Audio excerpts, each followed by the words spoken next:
Let us start by your learning what are the dynamics of a crowd. How do you move a mob, Mr. Fulmer? How do you excite them? How do you make them feel as one with you? I don't know how. Join them first, Mr. Fulmer. Join them? Yes. When you speak to them as if you were a member of the mob. Speak to them in their language, on their level. Make their hate your hate. If they are poor, talk to them of poverty. If they are afraid, talk to them of their fears. And if they are angry, Mr. Fulmer, if they are angry, give them objects for their anger. But most of all, the thing that is most of the essence, Mr. Fulmer, is that you make this mob an extension of yourself. Say to them things like, they call us hate-mongers. They say we're prejudiced. They say we're biased. They say we hate minorities. Minorities. Understand the term, neighbors. Minorities. Should I tell you who are the minorities? Should I tell you? We are the minorities. That way, Mr. Fulmer. Start it that way. I understand. I think I understand. Neighbors. Neighbors. They call us hate-mongers. They say we're prejudiced. They say we're biased. They say that we hate the minorities. The minorities. Understand the term, neighbors. The minorities. Shall I tell you who the minorities are? We are the minorities. Because patriotism is the minority.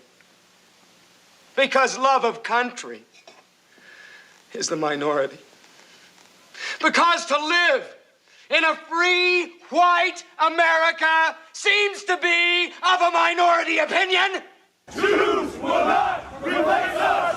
Jews will not replace us! Jews will not replace us! But you also had people that were very fine people on both sides. You had people in that group, excuse me, I saw the same pictures as you did. You had people in that group that were there to protest, to take it.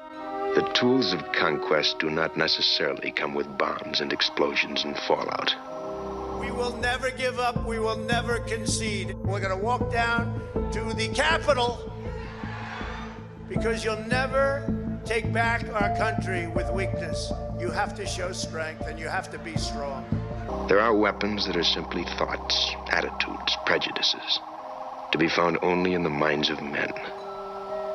For the record, prejudices can kill, and suspicion can destroy. Roaches and parasites wiping cow dung on their face and then like sleeping with white men's wives, you know, because, oh, well, he's a doctor and I could have a better life over here, you know, and then the next thing you know, you're with some fat, fupa, stinky, like disgusting cow dung ridden dot head Indian that will never assimilate into your culture ever. They brush their teeth with this stuff. They eat soup that's this stuff. They're disgusting, parasitic people.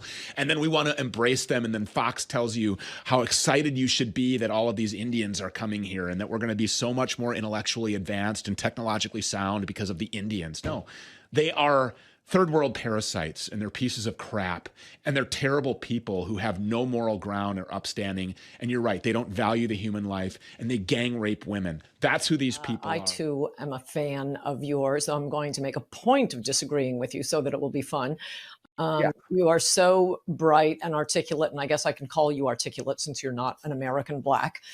Can't can't say that about them. That's derogatory.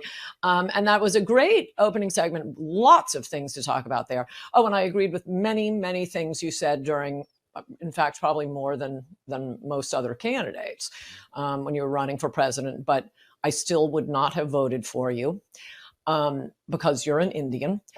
And a thoughtless, frightened search for a scapegoat has a fallout all of its own for the children and the children yet unborn. And the pity of it is that these things cannot be confined to the Twilight Zone.